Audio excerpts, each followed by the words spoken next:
was the summer of 2014, and for my son's bar mitzvah present, just like many Jewish parents, we wanted him to bond with the Holy Land.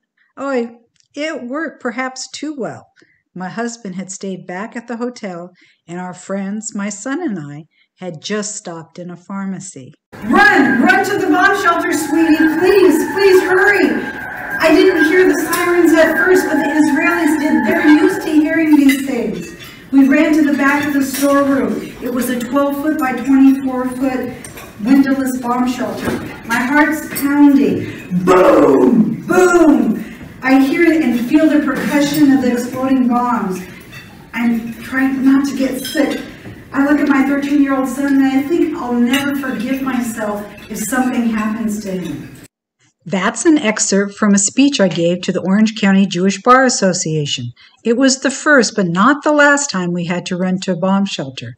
Our adventure and my transformation is also the subject of my book, Blasted from Complacency, A Journey from Terror to Transformation in Israel. There is no chapter in a parenting book on what to do when a war starts and you're on a family vacation. Think touring extraordinary and sacred sites mixed with cowering in bomb shelters. I'm still trying to get over the Jewish guilt of taking my son to war for his bar mitzvah present. The impact of being human targets helped me understand the plight of Israelis living like this, and it also made me want to work on peace. How Israel is often described on the news is not what I'd seen with my own eyes. And I felt Palestinian parents also preferred their children playing safely in their backyards. The missiles exploded just near enough to blow apart my world as I knew it, forever changing me. And you'd never recognize my life today with what it was like then. I believe I found my life's purpose.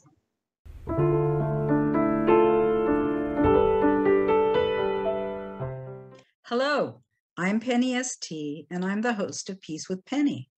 Today we'll be speaking with Netta Lovey, who is the Director of Policy Advocacy at Itach-Ma'aki, Women Lawyers for Social Justice.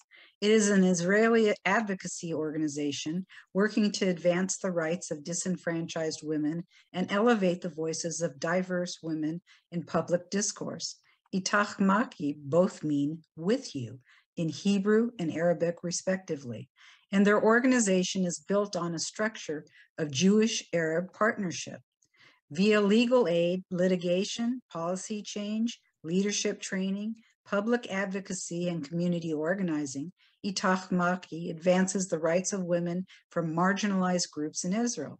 They support Arab women, Jewish ultra-Orthodox women, single mothers, low-income working women, women in poverty, immigrants, and more. Their multicultural group of women lawyers and activists work towards building a shared society based on the common values of gender equality and equal access to justice.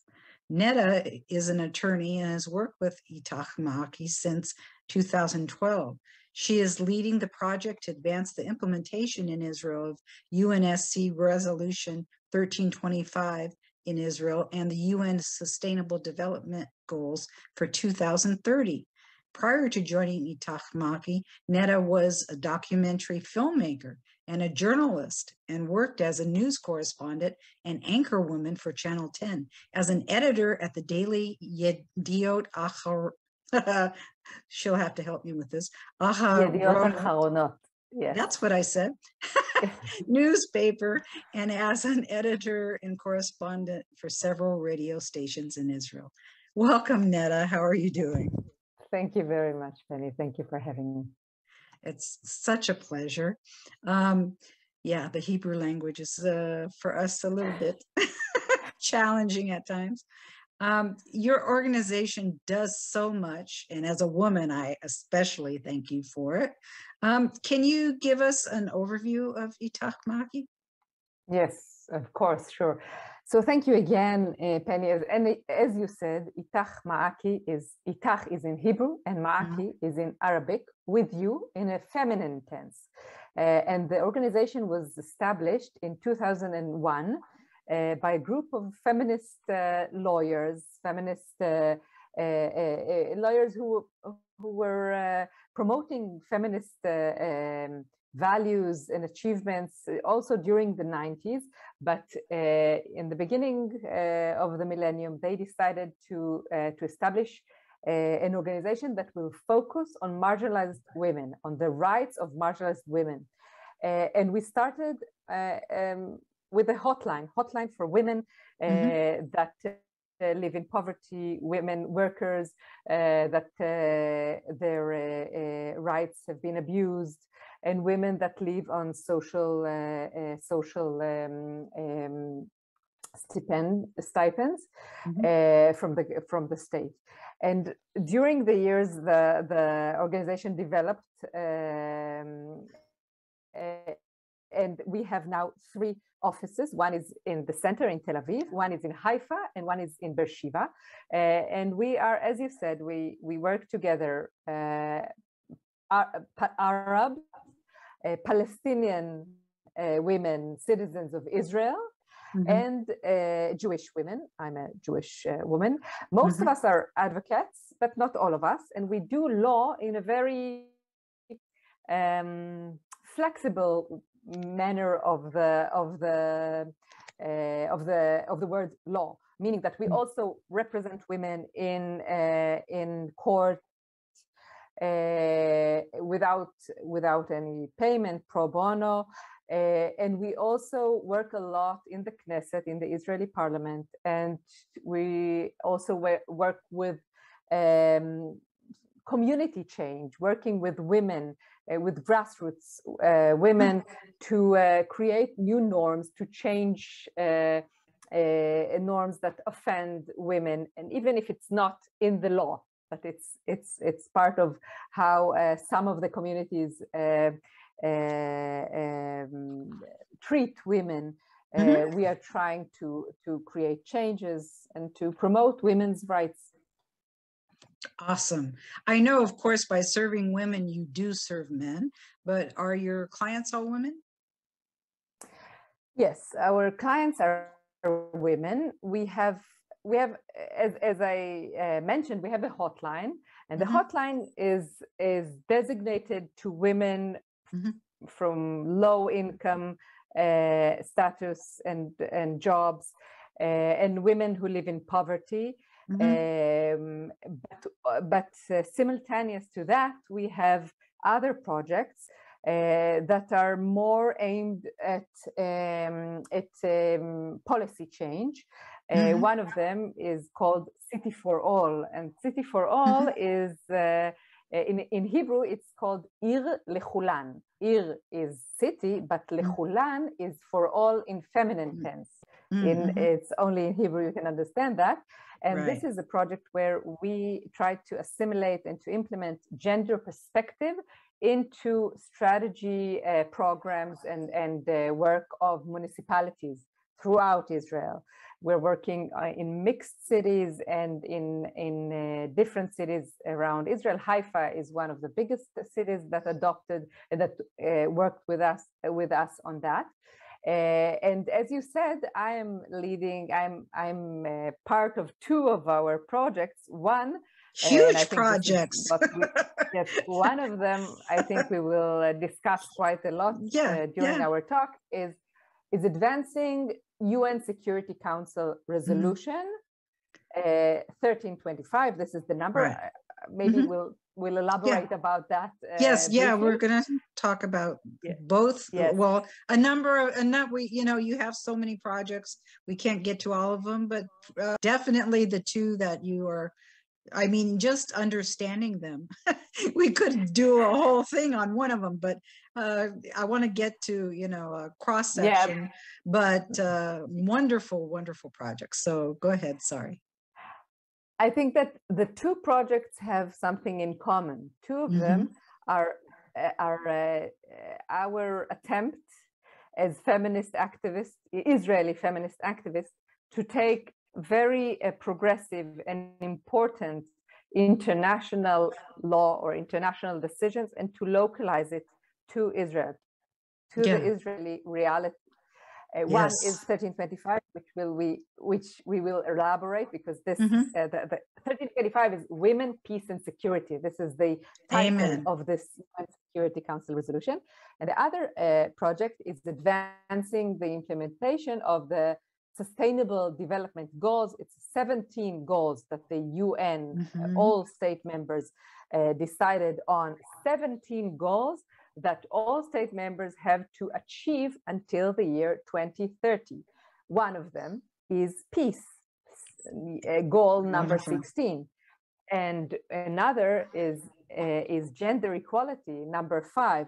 But the importance of and the unique thing about the Sustainable Development Goals, also called Agenda 2030 sometimes, is that they focus on the holistic approach and how to see how each goal is they are combined. When you work on gender equality and promoting gender equality, you have to also refer to peace, and you also have to refer to education and to equality, and to minimize gaps in society, and to environmental and ecological goals. So this is in brief, the agenda of the SDGs. This is the name of it, Sustainable Development Goals. And we in Israel, Itach-Ma'aki, we decided to take the call of this UN decision, and we created a coalition with the environmental sustainability organization, also very leading organization in Israel, Heschel Center, and also with a civic leadership, another organization. And together we called on other civil society organizations to join us on this journey, to call on the Israeli government to pursue the goals, and to understand how it's relevant for Israel and how it's important for Israel. When your organization is described as being built on a structure of Jewish-Arab partnership, can you explain what that means and how you go about your work? Yes. Okay. So we have now, I think, 13 workers. In Israel, we are considered to be a medium-sized civil society organization. And it's almost half-half Jewish and Palestinian citizens of Israel workers. Fabulous. And also in the board, it's 50-50% the board. And we also have the chair, we have 2 chairs for the board. One is a Palestinian citizen of Israel, Hazar El-Khadi. She's a lawyer from Taibe. And the other is Debbie Gild-Chayu. She's also a lawyer who also works in ACRI, the Association for Civil Rights in Israel. So the agenda of all of our projects is to work together. Sometimes it's not that easy. No doubt. I've noted that. You have to, I think peace work has a lot with, learning how to keep our mouth shut and listen rather than that, it's really hard when you have to listen to somebody who may be saying things that are so not how you believe. But it's essential. If you want to work on peace, you need to know how people are feeling. And so you can try to bridge the gap of where you do agree and how you can, make it better, even so that you may have other disagreements. I can tell you that for the project that I've been leading for many years now, 1325, Women, Peace and Security, is very political. It touches the most political issues, the issues of the conflict, of the Israeli-Palestinian conflict. And for many years, I was leading the project. I always had a steering committee that advised me, and in the steering committee there were Palestinian citizens of Israel and Jewish. But now, just recently, we had an opportunity to add another team member, a very important team member for me, who was a Palestinian citizen of Israel, Dr. Netta, and she's she's now leading this project together with me, and this is crucial for a project that deals with women, peace, and security, because you cannot. When I was trying to promote many of the issues, I realized that even if I'm trying to imagine what my Palestinian citizens of Israel colleagues think, I will usually miss most of the picture. There are many. I would it's not complicated. say blind it's complicated, you know. Yeah, usually we say blind spots, but a few months ago I realized that it's much more than blind spots. It's such a blindness that it has to be led together. And so many times I can go on with with some activity and not to realize that for my Palestinian colleagues, it's very difficult for her to see me go on with it, and she might feel that I'm that I don't want to say the word betray because it sounds a little bit more too dramatic, but maybe sometimes even they do. They I mean, I have often seen a preconceived notion on both sides of what the other thinks and so on, and until you walk in a person's shoes, you have to hear from them. I hear exactly what you're saying, and because we cannot really get to the one other's shoes, I think the best way to deal with it is to work together and to do it in a dialogue, in a continuous dialogue, which sometimes is not easy, but is very, very important.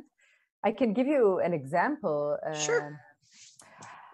We have lately, we decided to create a coalition, a working group of Israeli women's organizations that all work to advance the principles of 1325, which is women's. I didn't explain too much about that, but in a minute I will. But we decided to work together and to create, and we initiated several meetings in which we met over something like 30 organizations, Jewish and Palestinian citizens of Israel women's organization.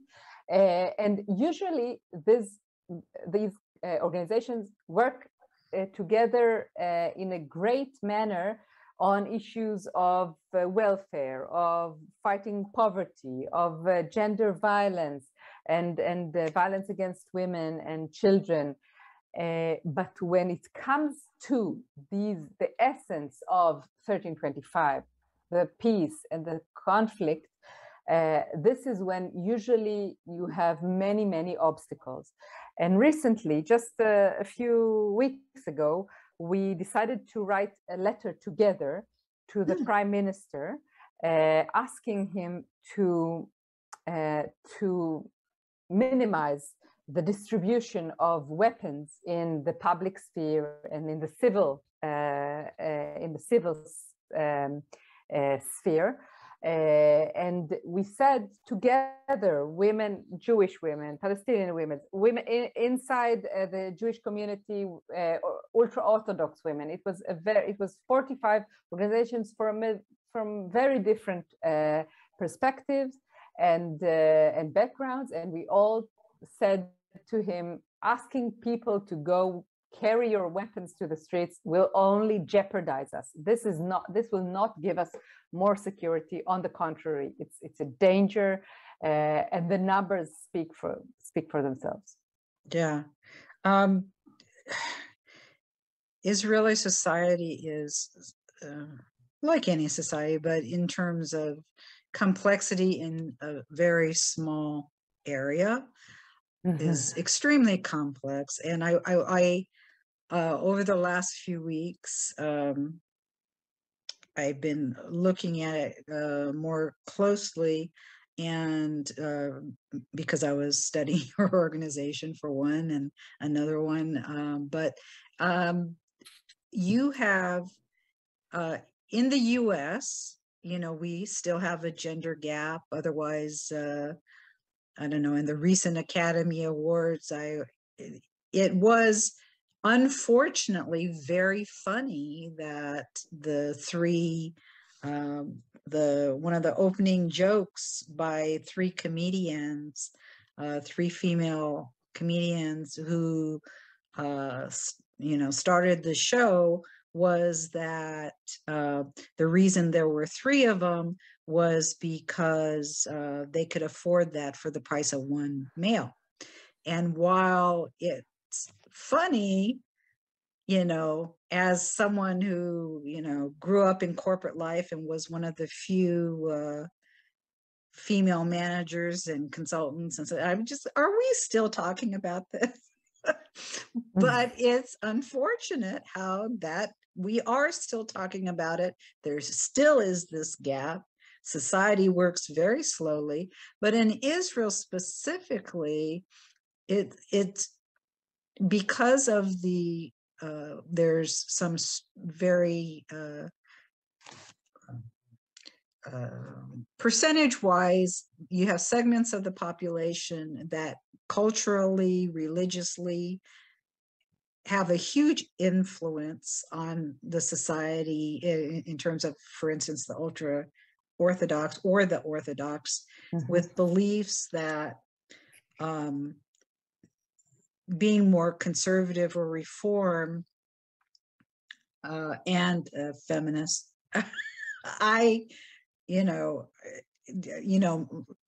both of my chins dropped, listening to this.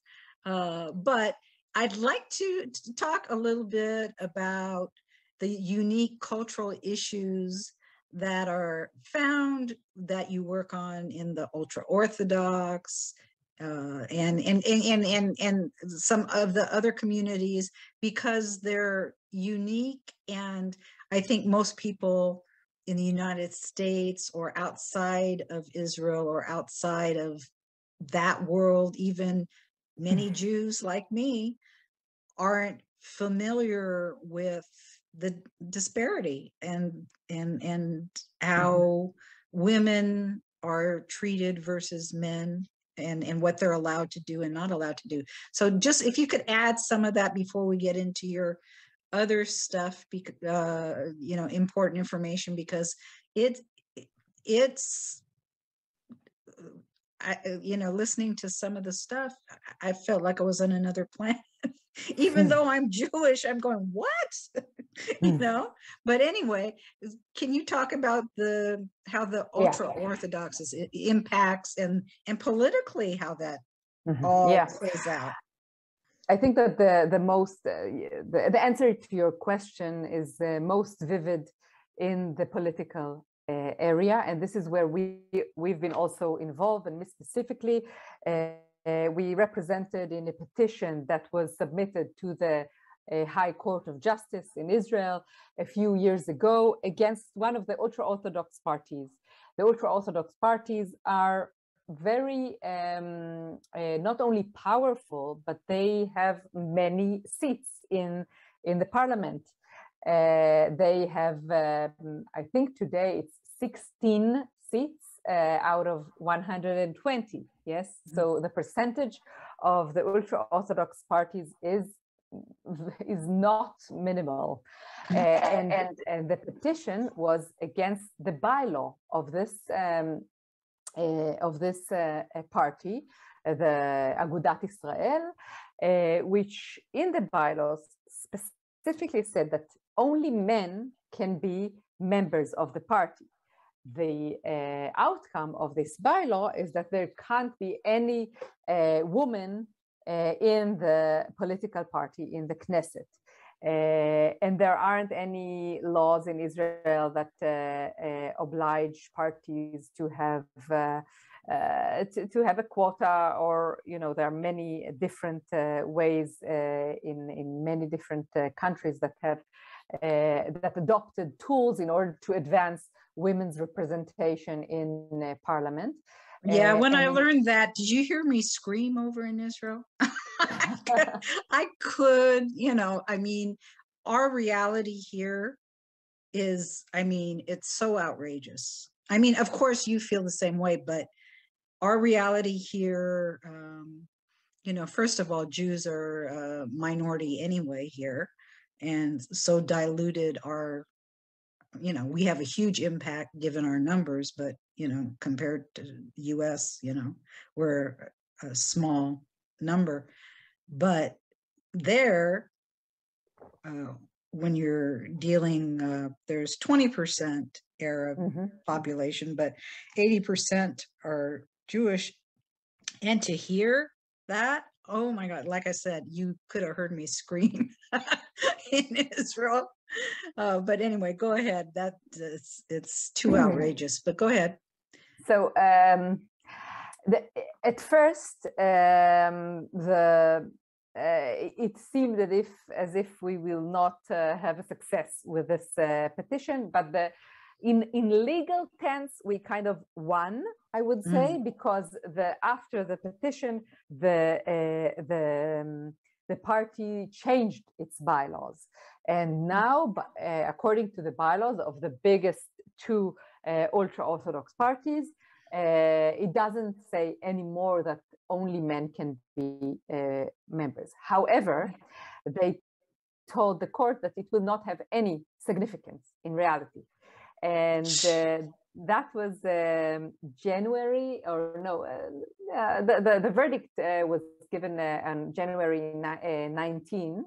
And since then, we had four elections, and we still don't have any woman in the ultra-Orthodox parties. And this affects all women in Israel, because, for example, in this specific government and in this specific coalition, these parties are not part of, but usually in the 74 years of existence of the State of Israel, the ultra-Orthodox parties were part of most of the coalitions and most of the governments. And when you don't have enough women around the table of decision making, so it affects all women, not only ultra-Orthodox. It also affects women from other communities across Israel. And that is why, by the way, we represented 10 women's organizations that joined the petition. The petition was submitted by a private secular lawyer called Tamar Ben Porat, and she asked us to join us as a civil society organization, and we joined 10 women's organizations. One of them was a Palestinian Citizen of Israel organization, because this was our say. It's not a matter of the ultra-Orthodox women. It's a matter of the whole society, of the whole Israeli society. Of course. We had a significant step forward with this change of the bylaws, but still there isn't a change in reality. We're still hopeful that it will, and there are more and more women in the ultra-Orthodox community that dare to say out loud that they want to be part of the political world of decision making positions, not only in the Knesset, also in municipalities. What are the unique cultural issues that you find on the Palestinian side that impact your? Yeah. There are many issues, and I think that I think you can summarize it with the fact that there are part of a minority group, and not just a minority group, it's a part of a minority, national minority group.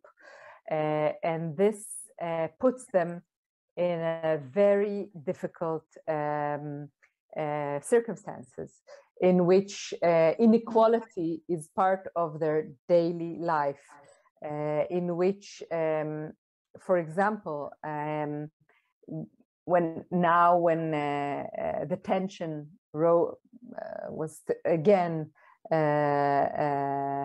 high, the violence for women, for Palestinian women, citizens of Israel, I'm talking about, when they were walking in the streets of cities and towns that I mean, not Arab cities, they are afraid to speak their own language. Women that were had the headscarf. Yes, the headscarf. Yes, women that wear headscarf were exposed to curses and to violent remarks, and they were very afraid to go outside during these weeks. And it also affects their everyday life. It affects their employment, because although there is quite a large percent, I don't have the numbers with me, but there is quite a large percent of women, Palestinian citizens of Israel, that go to the universities, women that are scholars, and but when they go out to find work, it is very difficult for them to find work and to find suitable work. Most of them, most of the Arab villages and towns are in the periphery, and there isn't even suitable public transportation for many of these villages. So for these women, they need to find a way to go to work, for example, in Tel Aviv. If they want to go to Tel Aviv, it is very, very complicated. One of our offices of Itach-Ma'aki is in Beersheba. I mentioned that. And there we established 15 years ago the Center for Bedouin Women's Rights. And there, attorney Hanan Asana and Frida, who's the Jewish coordinator of this office, they receive dozens of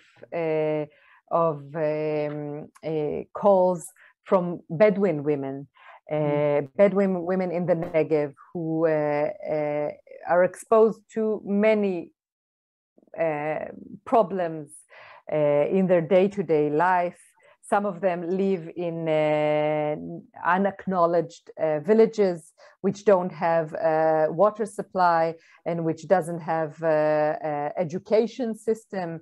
The children have to go walking in the desert for miles and miles to school, and that also has major effects on women, of course.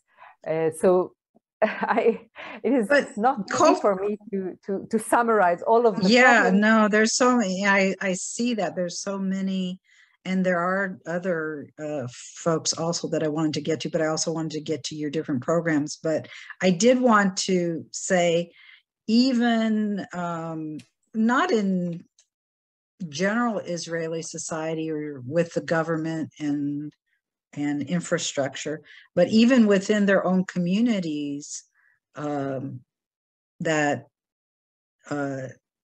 Arab women within Arab society have their own battles as well in terms of their culture.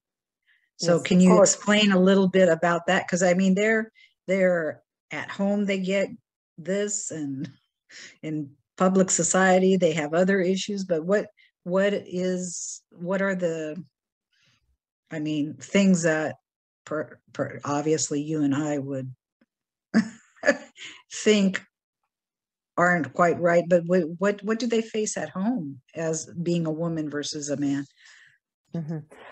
I think that it also has to do with it's part of the same answer that I gave you before. Maybe I'll answer with you with two examples. Okay. One of them is that in these kind of tense days when the tension rises, and one of the effects also in war times, also in crisis times, not only from security reasons.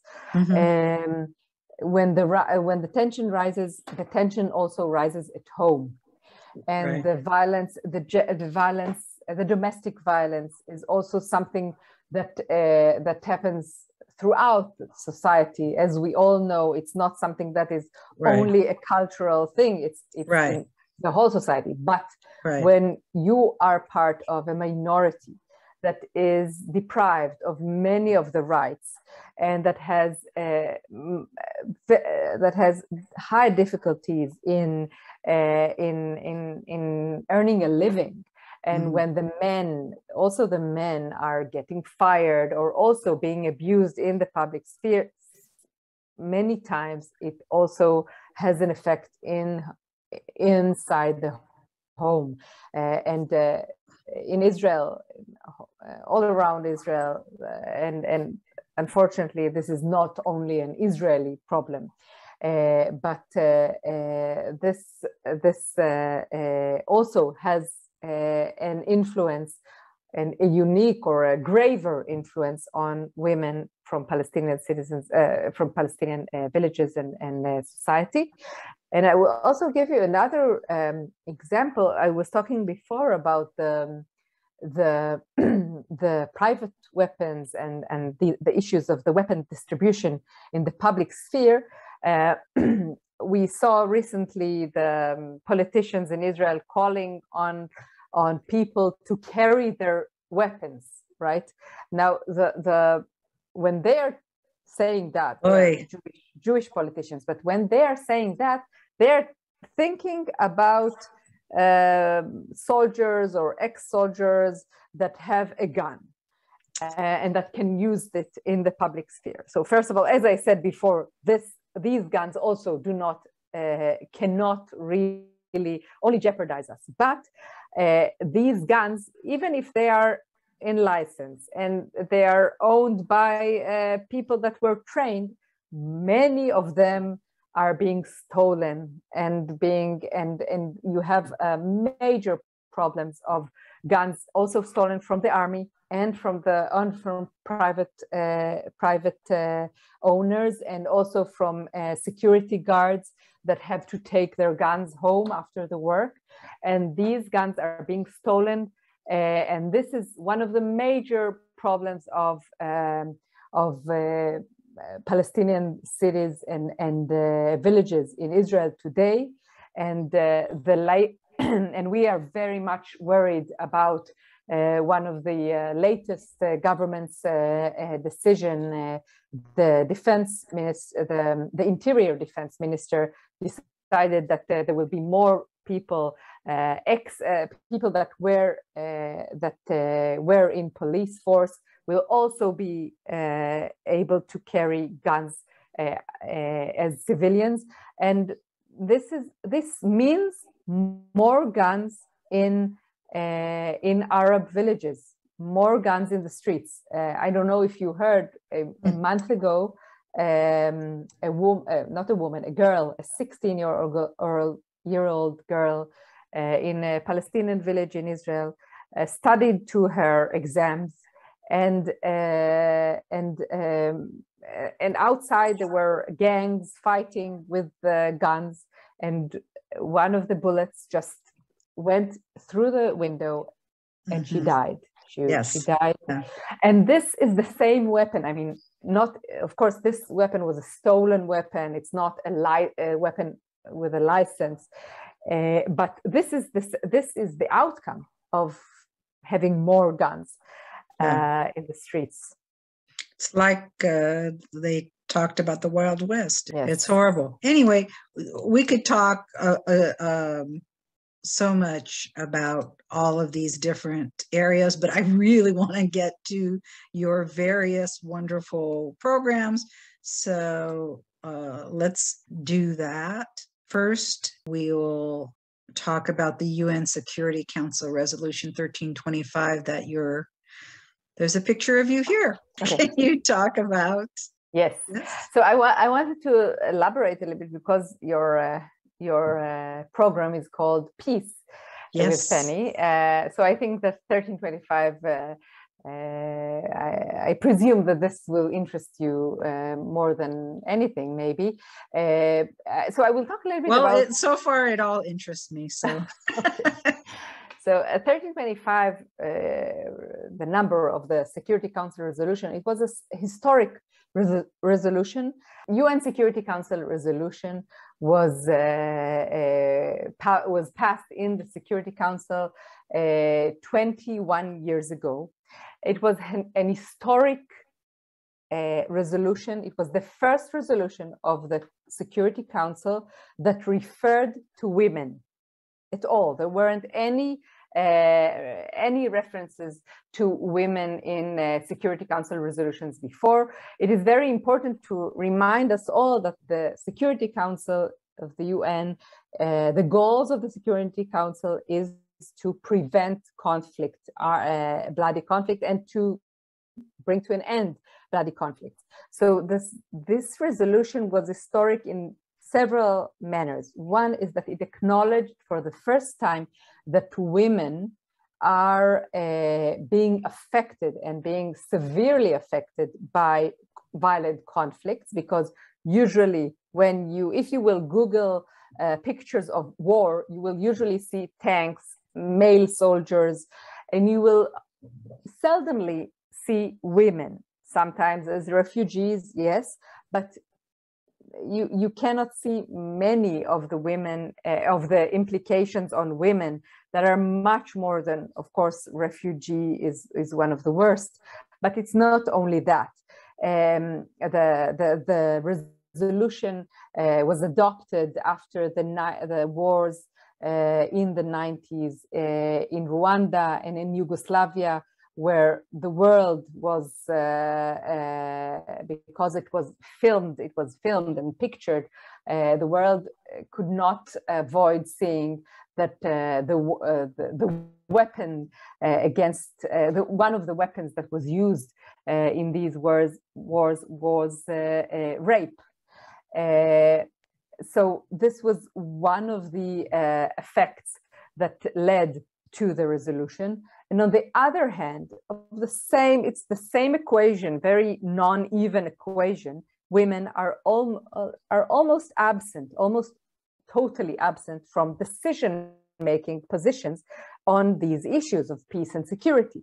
So the resolution demanded from all member states to promote representation of women in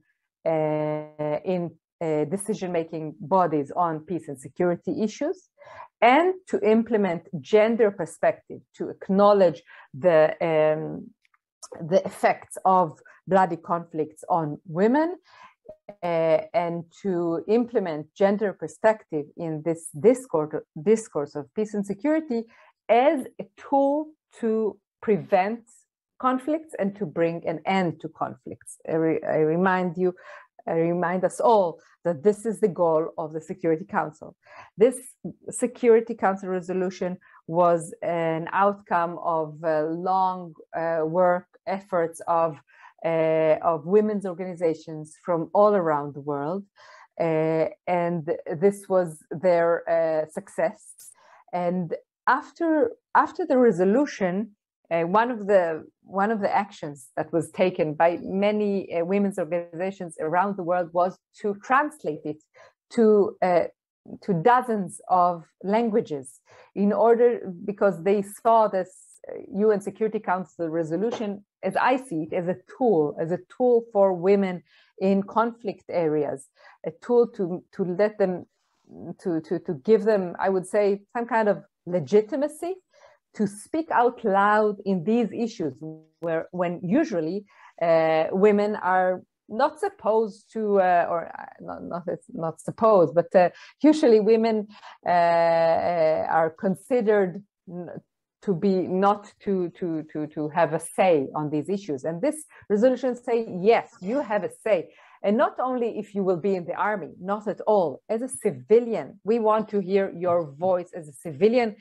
because this is what we in Itach-Ma'aki, we see this, the advantage and the call of 1325, saying that it's not that we want only to count heads of women around the table. We want to bring the gender perspective to the table. So 1325 in Israel was actually adopted, part of it was adopted in a law in 2005, and the government since 2005 is obliged by law to make sure that in every public committee there will be equal representation, not equal, appropriate, this is the legal phrasing, appropriate women's representation from diverse groups of society, also in issues of peace and security. Now, the fact that it mentioned women from diverse groups in society was a real historic step forward for feminists in Israel, because this was to acknowledge that women in Israel, it's not a woman that can represent everyone. Right. When you're talking about, for example, Bedouin villages in Israel, you cannot have only a Jewish woman on this committee. You have to have a Bedouin woman on this committee, and also the Bedouin men cannot represent Bedouin women. So, so this was a major step forward, but unfortunately, this bill, this law, wasn't implemented in the beginning, and in 2007, we, Itach-Ma'aki, we started to do legal monitoring of this law.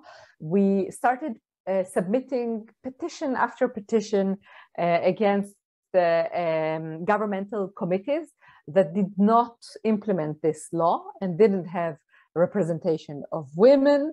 And in one of our achievements was in the petition that we submitted to the High Court against the Tirkal committee. I don't know if you remember the flotilla event, the flotilla from Turkey that came to protest against to protest in front of Gaza coast. And after this events, there was a governmental committee led by a former High Court Judge Tirkal, and we submitted a petition against it because there weren't any women in this committee. And this was the first time when the High Court said to the government, stop the deliberation. You cannot move forward. It was 2011. You cannot move forward in 2011 without implementing your own law. Okay. We had a picture then. We had a caricature in one of the main Israeli newspaper, Haaretz newspaper, that showed Tirkal, the judge Tirkal, looking in the computer, looking in JDate, looking for a woman for his committee. So when we got to the main newspapers and to this decision, we realized that we have made a major progress in this realm, but we realized that this is not enough and that we need a national action plan. By this time, 2011, the United States had a national action plan that Hillary Clinton was Secretary of State at that time. And already almost 50 countries by then had a national action plan to implement the principles of 1325 in their work of the government. Mm-hmm. And we didn't, Israel did it. And the picture that you showed was a picture that was taken only this year, when the government eventually founded a committee to write a national action plan. And this was an historic moment, but it is very, we as civil society, we still see that we still find the progress very, very slow.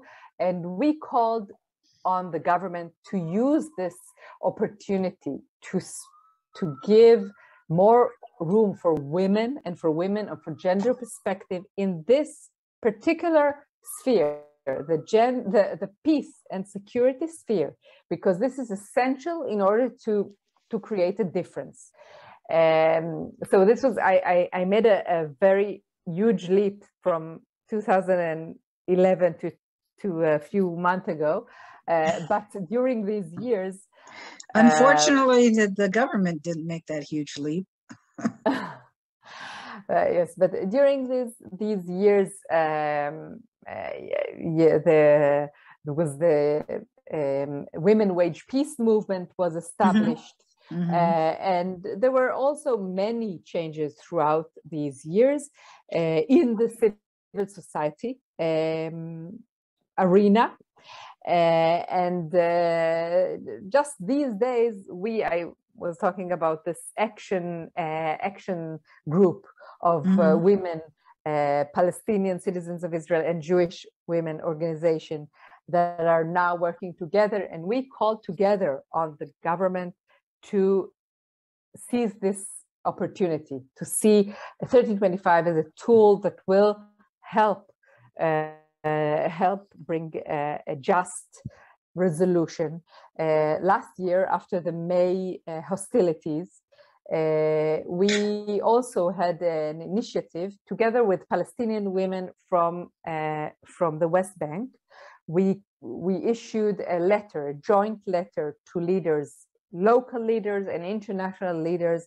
We called on them to advance long-term negotiation. We called for negotiation for a long-term solution that will be based on the 1325 principles, and to end the occupation and to bring a just solution to our area. And that was signed by 200 women's organizations and activists from within Israel and the West Bank. So are you working on another one for this May? Unfortunately, it sounds like we've got the beginnings of, this is a horrible anniversary, but the repetition is really sad that the violence is, kicked up. Yes. And particularly, I look at it during the holy times when all three religions have their holy times, and once again, people are not learning. Yes, the violence does no good. Of course, this is. We hope that we will not have to come to that. It will not deteriorate, but this is exactly what we fear from, and this is also what I talked about before, about this letter that we issued with 45 organizations of women from different backgrounds and different political backgrounds that usually do not find a common goal and a common language. But in this is exactly what we asked the government to stop the escalation. And in order to do that, you need to take actions, to take responsibility. And this, in our notion, this is gender perspective, to see a fuller perspective of the same picture.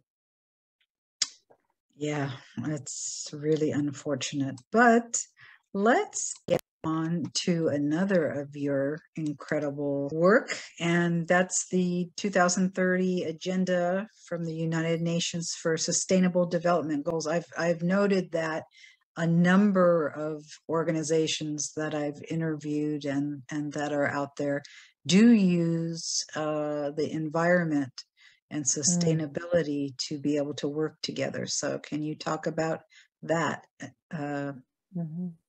What do you mean when you're talking about the organization that deal with peace? Yes, climate? Yes. They work on peace, but they have Israelis and Palestinians or Israeli Arabs or Israeli Palestinians, however they want. I know that there's different people believe differently what they want to be called, but the bottom line is they take this particular issue and they manage to be able to work together, and which ultimately is working on peace. Yes. So first of all, the Sustainable Development Goals, as I said before, it's the 17 goals that the all member states in a very long and holistic process decided on. Each one of these goals that you can see here has specific targets and specific indicators. And if we will read these goals out loud, sometimes it will sound like someone told me in a lecture that it sounds like a speech of in a beauty contest. It's no poverty, zero hunger, quality education. So it might sound like that, and it has this a little bit of a too rosy look. But when you go inside the targets, and when you think about the fact that all member states agreed on these goals and that they see the interlinks between these goals, this is the most important advantage of this agenda. Because if you go throughout the targets of each one of these goals, you can see that it combines throughout the goals. So when we are advancing gender equality, it's not only in target, it doesn't only appear in goal 5, it also appears in goal 6 and in goal 10, that's for sure, but also in goal 11. So it's combined throughout the goals, and it shows how everything is interlinked, and you cannot only work on environmental issues. It has to do with peace. A few years ago, when we just started this project in Israel, in the civil society in Israel, we had a conference and we submitted the ambassadors in Israel. You know, if I could just interrupt, Netta, just because we're talking around it, and I think it's important because I don't know that people can necessarily see the little writing and stuff. Just if you could quickly just say what the goals are, the 17 goals are, so people get an idea. And what I would say to the comment about it, you know, being so positive, you're not going to shoot for a negative goal. I mean, really. So can you just quickly run through the 17 so people who are very unfamiliar get an idea of what you're talking Yes, about? of course. The 17 goals that we see here are goals that are from different aspects. Some of them are welfare, like no poverty, zero hunger. Number 3 is good health and well-being. Goal 4 is quality education. And number 5 is gender equality. And then you have the more climate change oriented goals: clean water and sanitation, affordable and clean energy. And again, the combination, the economic goals: decent work and economic growth, industry, innovation and infrastructure, reduced inequalities, sustainable cities and communities, responsible consumption and production, climate change, which we will expect to see that there, and life below water, life on land, and number 16, peace, justice, and strong institutions. And number 17, it's the partnership for goals. This is the general goal, and this goal is talking about the partnership between the different sectors: the business sector, the government sector, and the civil society sector. And it also has a very important fact. One of the targets is to put an emphasis on the issue of data. Goal 17 demands from the UN states to collect responsible data on all of these goals, according to the indicators of each goal that you can find in the UN website. And this is very important, because this means that in order to make a change, you need to have the knowledge, you need to have the data. This is one of our requests, demands from the Israeli government, to make sure that you will have the data. What do climate, employment, and gender equality have in common? Sorry, again? What do climate, employment, and gender equality have in common? Well, that's a good question. And actually, in the conference that we held a few months ago, we had a fascinating lecture that was also referring to the Hurricane Katrina. That one of the implications of Hurricane Katrina was, of course, the employment, I think, is more obvious, but it also had a grave effect on women's security, because in times of crisis and in times of ecological crisis, the effects are the tension in the houses arise. And when there is a background of domestic violence or tension, the women and children are much more exposed to violence. And the rise, these numbers and the rise of the percentage of women that are exposed to violence, to domestic violence, is something that you can see also in areas when there is a heat wave and other ecological extreme events.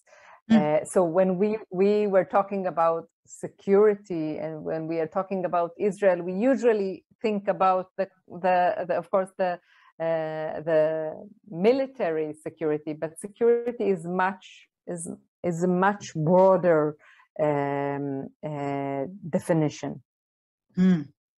And what's the connection between poverty, education, and peace? Wow, I mean, to me, it sounds almost obvious, but I think that when we're talking here, we're talking about education that is equal and quality education. And in order to, I think that in Israel and in Palestine, you can see how the education systems do not advance the values of peace, do not advance the values of conflict resolution.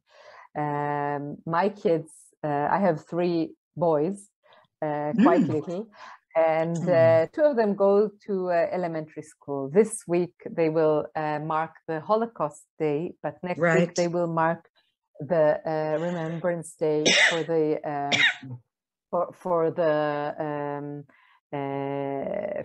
the soldiers, for the Israeli soldiers that died throughout the wars in Israel. Unfortunately, we do not have a day that will commemorate the peace with Egypt, for example, or the peace with Jordan, which are very important days. And this is something that I think can show in a most vivid way how when the education system, and it's also very clear in the media. In the media, you can hardly see Arabs in the media. Of course, in the news, only Arabs that appear in the items, but there are almost no Arab correspondents. Of course, not in any ratio to their percentage in the society. And when you hardly hear Arabic, it's considered to be the enemy's language. Now, you also asked me about the connection to poverty. So when you can barely, you barely have enough money to buy the books or to pay for school and other necessities, you will sell your very often. You will have you will of course, it will be very difficult to have any hope and any optimistic visions, and sometimes something that is quite common in the Israeli society, in the Israeli media, is to say that we don't have enough money to bring to poor societies and to to people who live with poverty, because we need to put all of this money in security goals, and the security budget is so big, so we don't have enough money for a better education, for a better life for people who live in poverty. But one kind of impacts the other, obviously. Of course.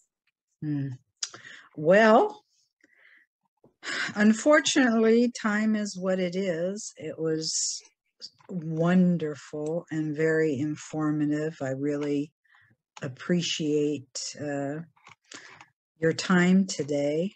Let me ask you just the one last question. As Itach-Ma'aki moves forward, what are the areas that you hope to see the most growth in over the next years? Okay, so I think my personal goal is the project that we just started, which is a very ambitious project. And the goal is to lay the foundation for a gender equality committee that will escort every deliberation on peace and security issues, if it's formal or informal deliberations that exist, future negotiation, which we now can only dream about. But in order to get to that point, we need to bring more women from diverse groups to these decision-making bodies and positions.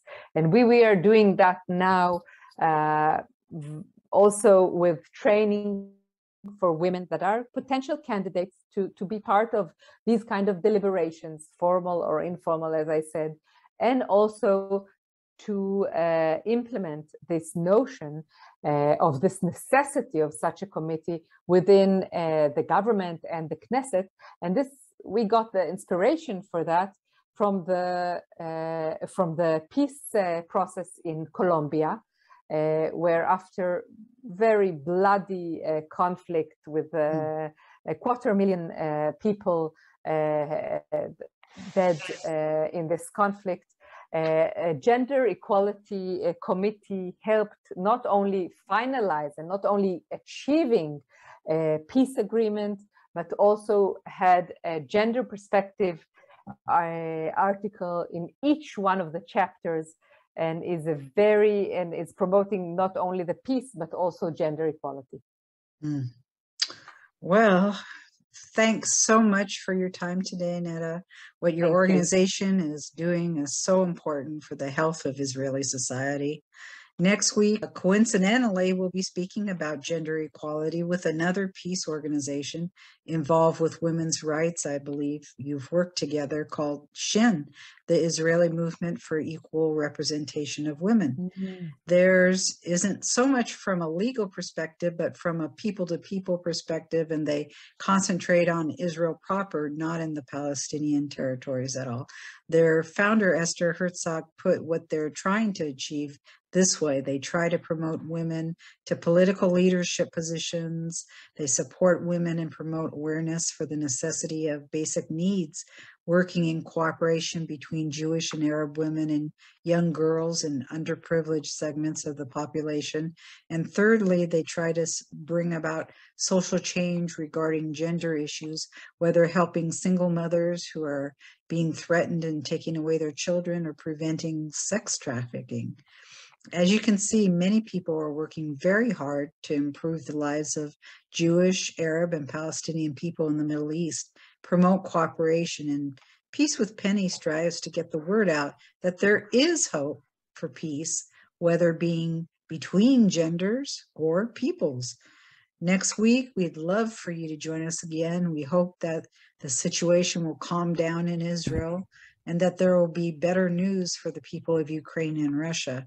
For now, we'll leave you as we pray that everyone will someday live in peace, shalom, and salam.